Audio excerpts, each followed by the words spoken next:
right, thank you for tuning in to this week's edition of Stop, Look, and Listen. I'm your host, LaTroy Garner. This week, it is a pleasure to be joined by the hardest working man in literature, author of 17 collections of poetry, 3 fiction titles, 5 nonfiction titles, 11 anthologies. He's a playwright, a musician, actor, Dr. Kwame Dawes. Welcome to the show, Dr. Dawes. Yep, thank you very much. Good to be with you. All right, no problem. So Dr. Dawes is currently the Chancellor's Professor of English at the University of Nebraska and the Galuche editor of the Prairie Schooner, faculty member of the Cove Canem, and teacher in the Pacific MFA program in Oregon. Yes, sir. It's a lot. Just tired hearing you say all of that. I was tired saying it. Yeah, I know. So you was born in Ghana and moved to Jamaica at the age of 9. Just talk about your childhood. Yeah, my mother is Ghanaian. My father was Jamaican. They met in Ghana. My father was a teacher and a writer. So he moved to Ghana in the 50s to teach, and he met my mother. So they started a family there in Ghana. So I was born with my other siblings. I have 4 other siblings from that situation. My father had been married before, so I have an older sister, his daughter, who lives in the UK. But that was the family. So I think we lived there for me, I was 9, but my other siblings had been, a little older. So we moved to Jamaica in 1971, after a brief 2 years in London, in England. So yeah, but Ghana was great. I mean, I grew up at an exciting time in the 1960s. It was I was born in the middle of Kwame Nkrumah's sort of rise to power, and the independence of Ghana was, 4 years before I was born. It was also an exciting and difficult time. There were coups during that time. And so Ghana was going through a series of upheavals that would not settle down until the 1980s. And of course, since then, as you know, Ghana is one of the more stable African countries. So, but it was great. It was great growing up in that space and in that environment among artists, writers, and so on. My mother is an artist. She was an active artist. And so, that was the world I grew up in. Yeah. So obviously being in Jamaica and Ghana, you was able to soak up those cultures, and just on how reggae music influenced your poetry. Yeah, I moved to Jamaica in 1971. Now, if you know anything about Jamaica's history, again, another pivotal time. I was just born at the right time and sort of moved around at the right time. So I moved to Jamaica during the naissance, the sort of explosion of reggae music and roots music. So 71 to 80, that was like the sweet spot with people like Burning Spear, Bonnie Whaler, Gregory Isaacs, Roy, Bob Marley, all of them were blowing up at that time. And so I went to school in Jamaica. Those were my teen years. I went to high school in Jamaica, elementary school and high school in Jamaica. And so while I'm studying West Indian history about slavery and that kind of thing, at a time when that was new and developing in the education system in Jamaica, a kind of revolutionary period of looking at the Black history of Jamaicans. While I'm doing that in school, I'm on the bus going to school, and hearing it on the radio is Bob Marley singing, "Every time I hear the crack of a whip, my blood runs cold. I remember on the slave ship how they brutalized my very soul." I'm being trained in school and yet being trained by the music. Burning Spear singing, "Do you remember the days of slavery? Do you remember the days of slavery?" So that wonderful cauldron of thought and complication. And yet I was an African in Jamaica. So that was a culture shock for many Jamaicans to actually see a living African. I mean, it's like light years away from today, and in terms of the relationship between Jamaica and Africa, but the people who were pioneering that connection for a country that was 90% of African descent, but the people who were pioneering that connection as a valued part of their lives were the working class people, the Rastafarians, and for me that was a great connection, and their welcoming me as a young African kid was important to me. So you asked the question about the influence of reggae on my poetry. Well, I would say I'd say it's poetry is a funny thing. Poetry reflects the self, right? And I can't, and therefore I've been shaped by reggae. My sense of consciousness was shaped by reggae music. It was shaped by high life music. It's shaped by art, by faith, and so on. And that's all going to be reflected in my poetry. And reggae gives me a powerful framework for Pan-African ideas, the connection between Africa and the Caribbean, from Africa to the United States, moving to South Carolina, which is probably the most African of states in this country. So that whole thing is all part of my makeup. I'm a Pan-Africanist. I'm a person from, my living body is a diasporic body. So, and it's cool. So you would speak about the culture shock for Jamaicans with Africans starting to reside in the country. What the cause of that? Well, as is the case here in the United States, colonialism, slavery, these were forces that brought with them a denigration of Africa, a denigration of the value of Africa. White supremacists didn't just simply say Black people should belong in a certain space, but they denied the history, the rich and genuine history and contribution of Africans to the world that existed and that is recorded and that is written about. But the denial of that was so systemic and systematic because of colonialism and slavery. And so that affected attitudes that even people of African descent had towards Africa. They inculcated in us by force of privileging of the idea of the goodness of whiteness and the privilege of whiteness, this idea of self-loathing, a kind of fear of this so-called dark continent, which was a lie, a fundamental myth and a lie. So I think one of the things that was happening, it began many years ago with people like Marcus Garvey. My grandfather, I mean, I told you my father was Jamaican, but my father was actually born in Nigeria. So at the turn of the last century, between 1900 and at the turn of that century, 1900, my own grandfather, who was a Jamaican, whose father was a slave that had become free, my grandfather moved to Nigeria to work, took his wife there, and they had children there. So my father was actually born in Nigeria. And then when he was about 2 years old, they moved back to Jamaica. So the connection between Africa and the Caribbean is an old one, and it has existed. And people like Marcus Garvey spoke about it and celebrated it. And in the United States, there are many thinkers and people like Langston Hughes that speak of that connection and that in a valid way. I mean, W.E. Du Bois actually moved to Ghana to live at the end because he became so frustrated with America.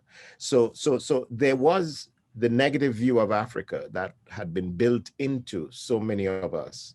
And so when I moved to Jamaica, Jamaicans had that view in their head through the movies they watched, Tarzan and the comic books, Phantom, which had Africans as cannibals, Africans as people who have no culture, the complete lie of it. And so them seeing this living body, children would tend to tease and to harass and so on. And it was interesting to work against that and to develop a kind of thing. But again, like I said, it was a weird time because in the 1970s, Black power, Afrocentrism and so on was taking root. So I was in there at the right time when things were starting to change, but I had the vestiges. I've experienced the vestiges of the what I call the larger self-loathing towards Africa, which I think has changed a lot, but not just by accident. It's by hard work, by writers and artists and organizations and groups like the Rastas and so on. Yeah. Okay. Let's talk about the Bob Marley lyrical genius. Just studying the lyrics of the icon, Mr. Marley. What led you in that direction to kind of do a deep dive into Mr. Marley's content? I'd always imagined that I would do that. I mean, there's an incident that I write about in the book where when I was about 16 or 17, Marley's album Kaya was released, and my brother was a great record collector. My older brother, he used to collect a lot of records. So I used to break into his room because he locked his room to just play his music, right, while he was at work or wherever he was. And first came across Kaya and then Exodus and a few of the other albums, the Marley albums. And I remember at the time I was studying English literature. So I was in school, in high school, and being fascinated and struggling to understand poetry, understand allusions, metaphors, all the kind of things that are there, and sort of working my way through it. And then I come across Marley's album, and I can see on the jacket notes the lyrics: misty morning, don't see no sun, I know you're out there somewhere having fun. There is my mystery I just can't express, while you give your more to receive your less. The power of philosophy flows through my head, light like a feather, heavy as lead. And I'm going, whoa, this is poetry. I'm applying everything I learned, everything that I've struggled with in my classroom, reading Hopkins or reading John Donne or reading T.S. Eliot. I'm applying the same principles to this song, this lyric that is sitting in front of me, all the metaphors, the allusions, and yet it's home. It's like part of who I am. It's the street I'm living in. He's talking about First and Second Street. He's talking about places in Jamaica, in a place I'm growing up in.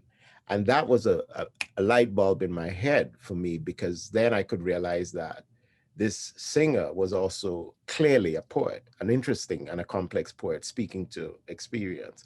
So from as early as that, I always regarded the lyric of the reggae artist as speaking to what I call an aesthetic that would shape me as a writer and as a thinker later on. So when I came to the point where I thought, one of the things I began to notice is that people thought they knew Marley, especially people in the States and so, but didn't know the lyrics, really didn't understand the lyrics because they had no context. It hadn't been sort of opened up for them to see what he's actually doing and the genius of the thing.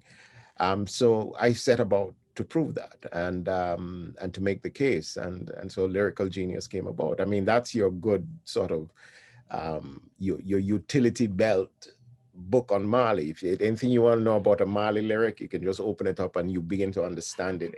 You understand the place it's coming from. You understand what he's doing poetically. You also understand what he's doing philosophically and its contribution and so on. And I think he's one of the great writers, the great artists that have come in the world. And I don't think it's accidental that wherever you go in the world, people know who Bob Marley is. Yeah. Have you had the opportunity to meet any of the Marleys as a result? Oh yeah, I had to, I've met many of the Marleys and I had to, because to get permission to even, complete the book and get it out. And then of course, in other capacities that I've worked in, I've had interviews with, the late Rita Marley, Bob Marley's wife, and so on. Bob Marley himself, I wouldn't say I met him, but to be honest with you, I mean, Marley died fairly young. So Bob Marley died in 1981. So I was relatively young, but Marley used to, as we say in Jamaica, kickball, that is play football with the great, Jamaican football player, one of the greatest ever played. Football meaning soccer, called Alan Skill Cole, and he was Marley's best friend. Now, as a kid growing up, I mean, I liked Marley, but I really liked Alan Skin Cole as a soccer player. So I would go and watch them play. And so that's when I saw Marley, and you're just hanging out and Marley's there and you can say hi to him. But I wasn't that interested in Marley, the superstar, because as far as I was concerned, a bigger superstar was there. I mean, retrospect, how wrong was I about that? But yeah, they're ubiquitous. They're everywhere. The Marley people. But one of the great things for me was encountering Marley as anybody else does. You listen to him on the radio, you buy his records, you just the ordinary person who never got to see a concert or never actually met him, but to encounter his work. And I think that's been my approach and my attitude. My access is purely as a layperson who has no special entry into his life. I'm not his buddy. I'm not his child. I'm just a dude. But I can engage his work. And that's what I hope is clear in what I was doing. So when did you discover your gift for poetry? And do you still have the first piece that you wrote? Of course not. It doesn't. That's not how it works. I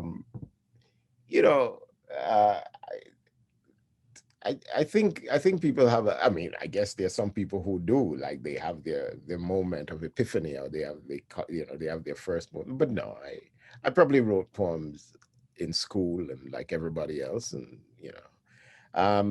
I think I discovered I'm interested in writing. I mean, I think it's more writing because and the idea of telling stories, because for the first 10 years of my writing career, I wrote poetry on the side. I didn't do much. Nobody knew I wrote poetry. I wrote poetry quietly. I wasn't doing a thing. I was a playwright. I was writing for the stage. I wrote and directed, and I started my own theater company. So for that first 10 years, between 18 and 28, I was a playwright in Jamaica. When I moved to Canada to study, I was doing plays and so on. But the instinct to write, the idea to write, came out of, I think, a relatively early childhood experience of letter writing. In the old days, there were things called pen pals, right? And I don't think many people know that, but there used to be magazines that you could go to. You just buy a magazine, a regular, like a teen magazine or whatever it is. Under the back, they would have the addresses of people who were looking for pen pals from all over the world, and you just write them. Their addresses were there. This is before internet. This is before any of that stuff. So you just wrote a letter, and then 3 weeks later, or maybe a month later, you get a letter written back from this person saying hi, so on and so forth. So I began to do that, and I struck up some friendships with people, from age 12, 13, who I still am in touch with, 50 years later, 40 years later. Wow. And part of it was that they were from different places, different countries, and did not have access to what my life was or what my country was, in the same way that I did not necessarily have access to theirs. And they depended on me to paint the picture of my existence and my life. And I love that. I love the power of that. I love the ability to retell experiences and to have me as the protagonist, the central figure in it. And if I were to be honest, I like to lie. I love the lying of it, that I could lie and just make up stuff and they would still believe me. And there was something about, really? Well, there was something about this idea that I was constructing a world for them through language. So there's a dish in Jamaica it's a national dish, and it has a long history that goes back to slavery, called ackee and saltfish.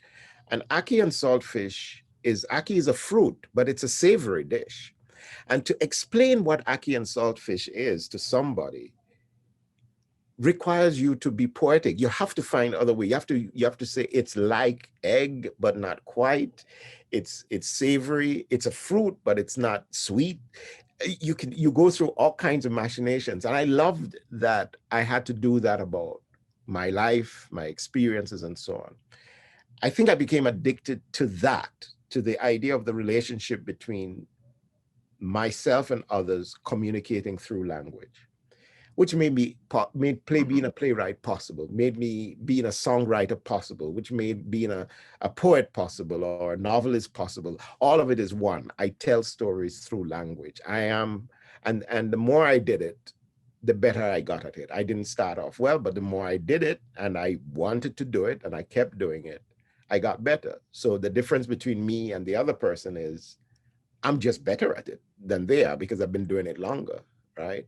I don't have better ideas. I'm just better. So if you give me an idea, I can make better use of it than you. If you can't write, I can write. I have the technical skill. So you have to be careful what you tell me because I'll do a better job of it and do it faster than you can because I've got the skill. It's all about repetition. It's about repetition. It's craft is craft, craft is craft. It's a thing you learn. Mm-hmm. So let's compare and contrast from when you first got published to now. Was there a goal back then being a Black writer to get published?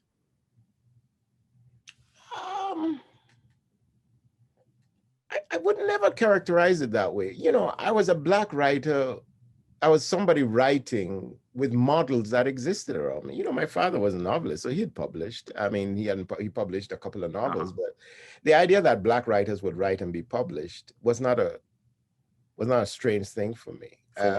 Yeah, because that would be like, and that's one of the advantages that we had living at the time in Jamaica or in Ghana. One of the advantages you had is that Black people did everything.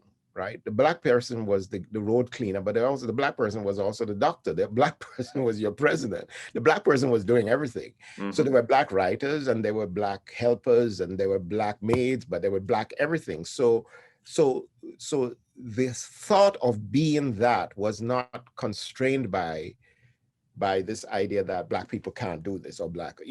I never had to struggle with that. I understand what happens to us because I have kids who grew up here who must overcome another series of challenges that are complex. But so for me, getting published was not something that was, how did I put it? I felt I could do it because I'd seen other people do it. Now, this does not mean that racism doesn't operate in the publishing world, right? And also a kind of xenophobia, because getting published in the United States as a Caribbean voice, the publishing world would say to me, that's not what our audience wants to hear. We don't want to hear this. So it took some work to do that.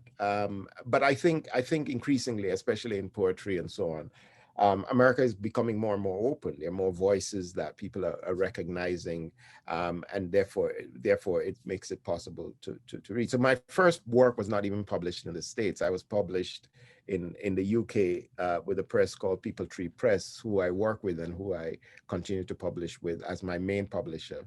And I've been with them since 1991, 92. So it's a long-standing relationship, and they're Caribbean press. They publish Caribbean writers and so on. And of course, I have U.S. publishers now because I'm now established. So I've published enough work for people to recognize that. So it is a challenge. I don't deny that part of it, but for me, if I was to be honest, I didn't spend my time thinking. I was more interested in making sure that my work lived up to the great writers that I admired, whether it's Kofi Awona from Ghana, whether it's whether it's Langston Hughes here in America, whether it's Derek Walcott or Kamal Brathwaite or Lorna Goodison, Ontasaki Shanji here in the States. I saw these writers as somebody growing up and said, I want to do that. And I want to emulate that. And for me, if they could do it, I'm figuring that I could do the same. And so to me, it was just that I had to work hard at it and get there. Okay, so let's talk about your creative process as a storyteller. How do you manage the heavy outpouring of ideas when working on multiple projects simultaneously? ideas are a dime a dozen. Like, I mean, it's not like that idea is like a big deal.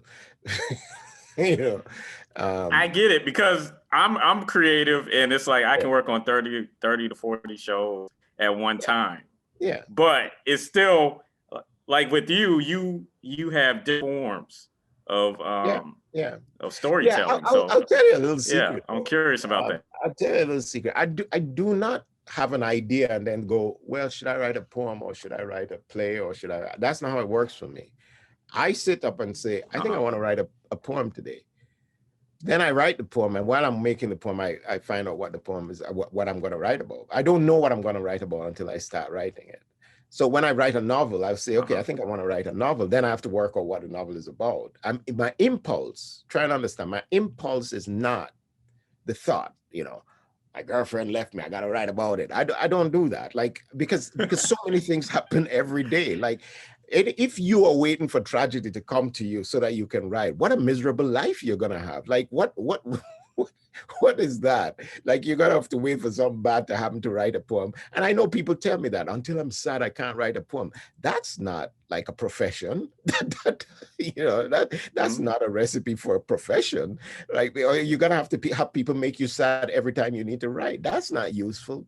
So for me, writing is a reflection of experience, but experience, your writing is the thing. So my impulse is, I want to make a poem, I want to make a book, I want to make a novel, I want to make a play. Then I work on what I'm going to write, because my life is filled with all kinds of things, and if I can't find it in me, I can sure find it in somebody else, and I can make that into something beautiful and something wonderful and something that teaches us something about ourselves, because it's a rich and complex and beautiful world out there. So I'm not motivated by the moment in that kind of way. I mean, I may, but it's not what I don't have to be driven by that. Otherwise, I wouldn't do what I do. I wouldn't do it, because it would be so far and in between. And I know a lot of people say they have to be inspired, and I don't understand that. Like, yeah, Uh, that yeah. I I like to think of my creativity as an unlimited resource, Well, it to pretty much where is. I mean it's never ending. It's never ending. I could be on the phone with somebody and say a word and that will spark an idea. Or Right. I could be walking outside and hear birds chirping and then that's going to trigger an idea in my head. So that's what I wanted to hear from you, was the fact that your creativity has boundaries. Yeah, no, it doesn't have boundary. I mean, the real test for you as a writer is your writing up to the task? Is your skill as good as your idea? Hmm. You can get some great ideas, but your skill, it doesn't match the idea. That's the struggle we have as writers. It's like playing a sport. I can imagine myself shooting like Stephen Curry. I can see it in my mind's eye. Like, I can see it. Like, if you give me the ball, I'm there 30 yards, whoop, I'm getting it in. Like, I can do that. Like, for 30 feet out, I can do it. I can take these long shots and so I can imagine it. But pass me the ball and see if I can do it. Well, there's a difference between the capacity to imagine what you can do and the skill to do it. The skill to do it is training. That's what you do. You get your skill, you get your training. Then when the ball comes to you, you can do it. So for me as a poet, I'm constantly expanding my vocabulary, expanding my idea of what a poetic voice is, expanding my idea of tone, rhythm, all the kind of things that I can do. That way, when the idea comes, I can do the idea justice, right? And a lot of what happens Hmm. is people think that the idea is everything, but they ain't got no skill. And they don't know that. They just think they have a good idea, but the skill is not there because they don't work on the skill. Craft is a thing you got to work on. Right. And not everybody does that. Not everybody wants to do that. And Hmm. that takes time. Nice. Right? That takes time. Yeah. Yep. All right. So you spoke earlier about your time in the state of South Carolina. I'm from South Carolina, by the way. Yeah. Yeah. Beaufort, South Carolina. Beaufort, South Carolina. I know Buford So quite well. Mhm. I know you do. Um, There you go. Jonathan Green, that's my man. Jonathan Green is from my hometown. He's from my hometown. I know. You Gullah people, I swear to God. I've had him on the show before. I've had him on the show before. I love some Gullah people. So, yes. So dishes then, before we get into some of the accomplishments you've had in the Palmetto State. Yeah. Well, I'll tell you this. It's still home for me, you know. South Carolina is still home. You know, I came to South Carolina. I'd lived in Canada. I'd studied there, and then I came here I came into South Carolina in 1992. It was my first. I've been to the States before, but it was my first time. Sort of, I came with my daughter, my wife, and then we had 2 kids here. South Carolina was transformative for me, especially because we were living in Sumter, and I became very much a part of that community, the African American community there, and they embraced me. They took me in and they helped me to deal with the new landscape, and it remains a sort of grounding for me. And I, you know, I was there. We lived there for 20 years, so we did a lot while we were there. We had a church home. We had great friends, and we continue to be in touch with them. And I still get back. If this COVID thing wasn't going on, I would be there more often. Because South Carolina is a defining place for me. And I wasn't kidding that South Carolina to me is the closest sort of articulation of Africa that you will have in this country. Even, you know, people say New Orleans and so on. Nah, it's South Carolina in its own quiet kind of way of connecting and holding to. I've learned so much, you know, people like Jonathan Green, and I've learned so much from the people that embraced me and embraced our family. So yeah, I got a lot of time for South Carolina. There's no question about it. Yeah. Yeah. So you was the founder and the director of the South Carolina Poetry Initiative. Just speak about getting it off the ground and why you needed to fill that void.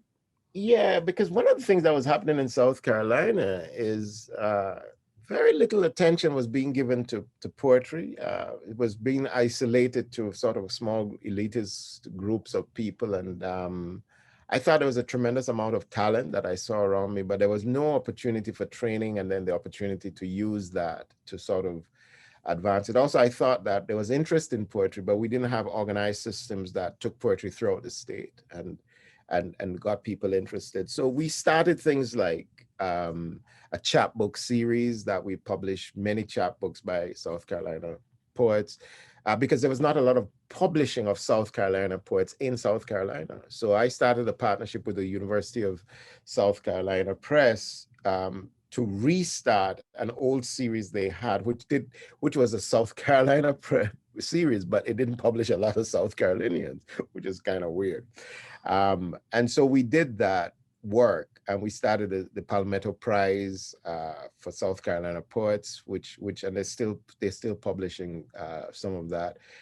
We started that chapbook series, and we started the Poetry Initiative started to place poets in residence in different parts of the state, in different places, you know, pizza stores or you know, like some of those museums or wherever it is, to write poetry about it. And we had big, you know, annual events where we brought poets from all over. But it was also a way to bring in African American poets, Black poets, to give them opportunities to train and so on. Because, you know, South Carolina is over 40% African American. So what was the segregation that was happening through what I described as what was the case before? We broke through that and just opened the whole thing up. And I think a lot good has come out of it. And we've seen, I still pay attention to the poets who are still writing and so on. When I left, I mean, my one failing was that I don't think in preparing in institutional building, and I've done a lot of that, one of the things that I learned through the initiative was succession and sustainability. And I didn't do enough work in ensuring its sustainability beyond myself.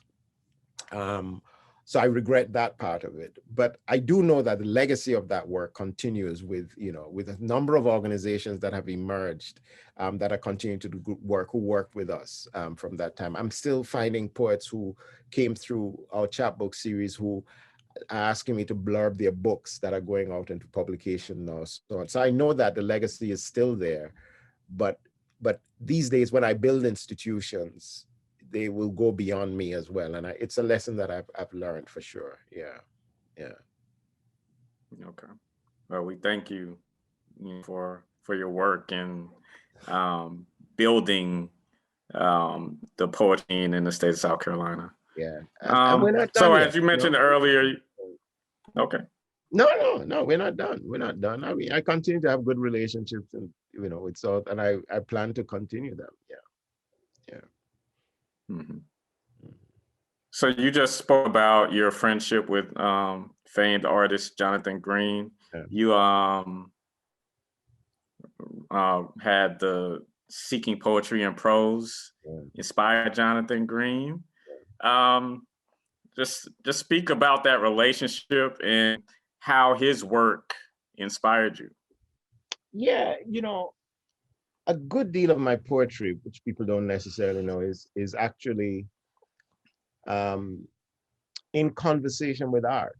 And I don't necessarily announce it. I don't necessarily put it in the poem, but I'm always in conversation with art because I think art so connects us to a kind of physical sense of the world. And I love the way in which poetry can be in conversation and so on. And Jonathan Green's work, as we've seen in all the big projects that have come out of it, people being influenced by dance, music, the whole 9 yards, because of its vivacity. But really, most of all, and I think that's what's contained in Seeking, is Jonathan's home story, his story of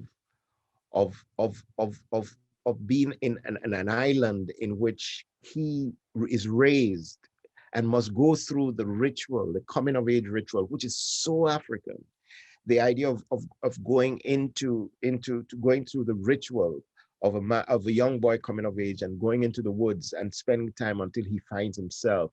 His story is not an invention. This is his life, and how he brings that to bear on his art is beautiful, and it's resonant, and it's powerful. And I was always taken by that, and I found myself collecting in books and so on and so forth, and writing in response to it. So there's a lot of my work that even, I have a collection, I have several collections of poems in which I'm in conversation with Jonathan's work, his art, right? Which is, the Back of Mount Peace is a collection that he was kind enough to let me have the art for the cover of it, because all the poems were a response to his paintings, right? Even though they were telling another kind of story. So, and it's he's not the only artist in South Carolina. There are a number of other artists that I've been very interested in conversation with and so on. But I also admire Jonathan for his commitment to the state and to art and to artists, and his righteousness about what should be fair and what it should be good. His generosity of spirit and so on. Those things remain valuable to me. So yeah, it's always good to connect with who he is and what his work is. Yeah. Okay. Mm-hmm. All right. So let's kind of transition African Poetry Book Fund, where you're the co-editor of the New Generation African Poets chat box set. Yeah. Just talk about the next generation of African American poets. Who's high on your list as far I don't do it that way, but you got to make a distinction. The African Poetry Book Fund is African. It's African poets. So it's from Africa and Africa's immediate diaspora. So African Poetry Book Fund Uh-huh. in the last 6-7 years, we've published over 80 African poets. That's a big intervention into world poetry that we've done, and we've done that through this remarkable process. That's one of those institutions that have created a whole publishing empire for African poets, which is transforming the way that the world is understanding African poetry and so on. So that's one kind of work that I've done. Of course, my work with African American poets is the work I've done with Captain Canham, the work that I do in mentoring African American poets, and so on. But one of the things I just don't do because of my position as an editor, my position as a mentor for so many writers, I don't like call out people's names and say who is doing this or who is doing that, because you can't leave out people. But I can say that some new things that you should pay attention to. Honoré Fanon Jeffers' new book, Phyllis, which is her thing, and it's stunning. It's a wonderful book. Pay attention to it because it's getting a lot of noise, and I think there's good reason for it. John Murillo's book, you know, I think it's called American Poetics or something like that with a K. Beautiful new book that is getting a lot of noise and so on and so forth. So you pay attention to it. So no, there are a lot of, you know, one thing we can say is that I can tell you this straight up. The life and energy of American poetry is Black poetry. That's the life of it. That's the energy of it at all levels. Not just because we sort of are drawn to spoken word and, you know, who did the inauguration. No, this is way beyond that. Like, that's just one moment. But in terms of who are the voices that are defining American poetry today, they're Black poets, right?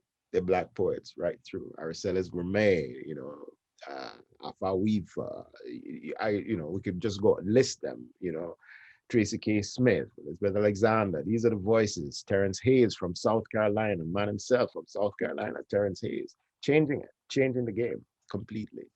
So, you know, Kevin Young, you know, these guys and these women are doing amazing work.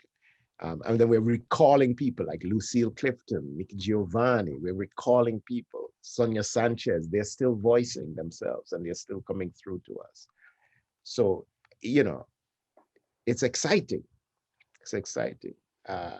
One thing I hope, though, is that young poets don't think they're making up anything new. Like, read the people who are out there, because they're forging a path for you. You think, oh, I'm so original. You ain't that original. Go read them, and then you can find your originality, because you think you're doing something new, but it's been done. So go look what's been done so you can do something really original, you know, because they've set the path that is fantastic right now. Yeah. Yeah. So, like, from the outside looking in, it always seems like the poetry community, you know, is so supportive of one another. Is that what you've seen, you know, as an insider and one of the foremost authorities on on the craft? I don't think any more than any other area like art or architecture or music or dance or novels. I think I think communities are communities, right? And people in the community going, these people are just out to get me. And there are people in the community saying, I'm glad to be a part of the community. I don't think the poetry community is particularly, especially supportive, as distinct from what, you know, dance community. I think they're supportive. The Black theater community, I think they're supportive of each other. You can, you know, it's your community of artists. When it's a lively space and interesting things are happening, I think it's a good thing to join with it and make the connection. I do think that the movement of the spoken word movement, the slam movement, and the collectives like that have created a network that has created a kind of a sense of validation and support and so on and so forth. That is, I guess that is true. But I mean, people inside it would probably say there are a lot of backstabbers in here, you know. So you know, it may look like it's all fun and games and so on and so forth, but artists are like anybody else. So they're human beings like everybody else. Ain't nothing special about an artist. You know, artists are people. So yeah. All right. So let's kind of touch on your work in academia. Is there ever any pressure in juggling academia in maintaining your high profile in the literary world? No, no, it's not. It's not even a thing. Not for me. I can't say that. But listen, I was not stupid. When I became an academic, I mean, I got my PhD. I never did a creative writing program or anything like that. When I became an academic, I chose to study the stuff that was interesting to me. Like I'm writing about reggae. Like I'm gonna be complaining about that. I'm writing about Black literature and Black culture. I'm writing about our great Nikki Finney. I'm complaining about that. I can't complain about that. I love that. That's what I want to do. So yeah, I made choices early on to focus on the things that gave me life and passion. And so juggling it, no, it's just that stuff takes time. But for the most part, no, I don't find myself like. I think it looks that way from somebody looking and saying, man, he's doing this and he's doing that and doing that. But in my world, it's just like I got this deadline and I got this other deadline and I got this other deadline and I got this, and I just have to meet the deadlines. But I'm not sitting down going, oh man, I just can't wait to stop teaching that I can really write. The world don't need that. How much more can I write? Like, you counted it wrong. You said 17 books. You were 5 off. Since whatever you read. Since whatever you read. That's your fault. That's now. on your Yeah. that's on your website. Yeah, that's well, on your bio on the My website. website is like dated. Right? And by tomorrow there'll be like 30. No. By the time this interview airs, it'll be 50. Yes.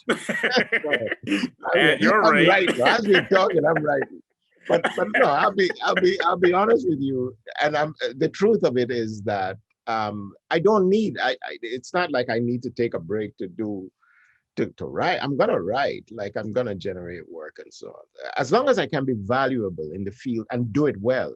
I do what I do if I do it well. If I don't do it well, I mustn't be doing it.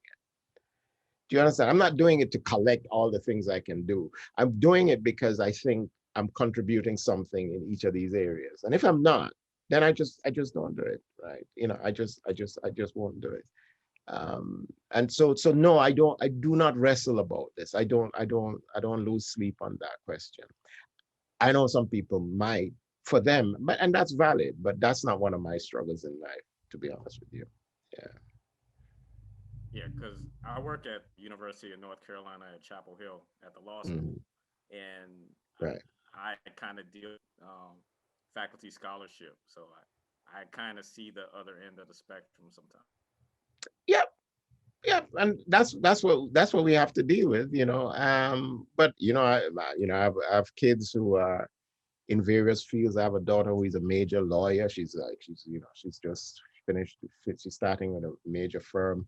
I have a son who is an architect, and so he's in that field and so on. And I have another daughter who is working in really what is a not-for-profit work on hunger and so on. And they're all doing works in their own particular field, but they're all musicians. They are all sort of broad thinking. They've grown up with a world of valuing art and those kinds of things as well.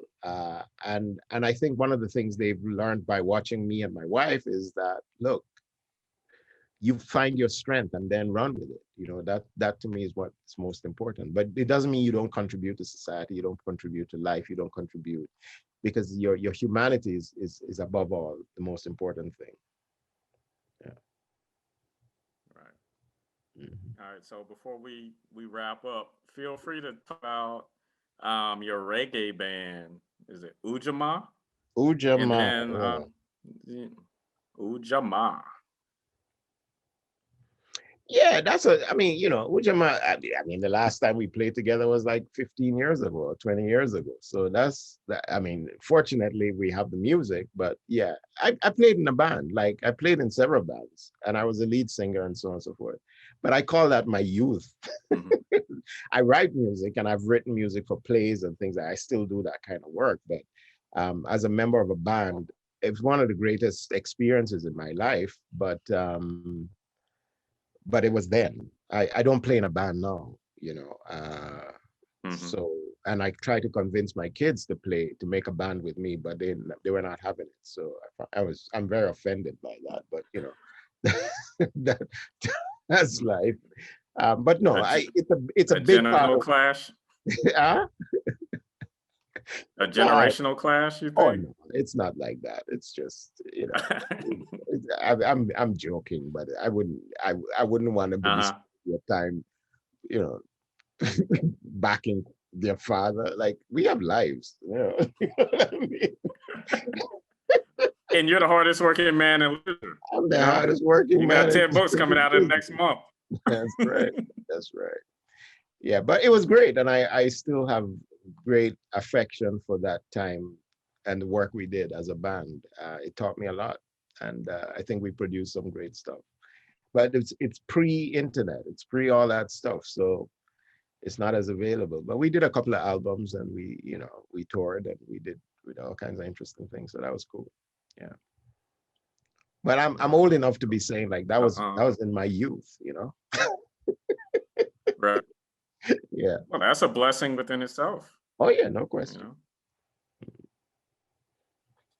All right. Well, Dr. Dawes, feel free to social media platforms, any upcoming projects. Yeah. Feel free to share them. And if you want to leave us, I'll leave this option up to you. You want to leave us with one of your pieces or just some words of inspiration? Totally up to you. Oh yeah, no, I won't do one of my pieces, but I'll encourage people to we're living in really tough times, we can talk and we can have great conversation and so on, but I would say that if you're an artist or if you're an aspiring artist or a writer, chronicle this time, chronicle it, write about it, because we need a record of it. We need a record of the human sentiment.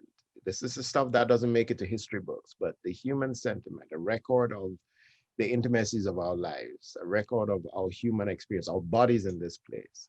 And I encourage people to think of themselves in that way, because that has value. And if it has value to you, it has value. If it has value to your family, to those who are with you and those who will come after you, then it has value. And if it has value to your community, then bonus. If it has value to the world, bonus. But you start intimately and know that what you leave will have value to those people closest to you. And even if it's that alone, then it has value. It's beautiful and necessary. So that's what I would say. Yeah, but people can hear me reading poems, and so just Google Kwame Dawes and you'll see it all over the internet. So you don't need me to do that now.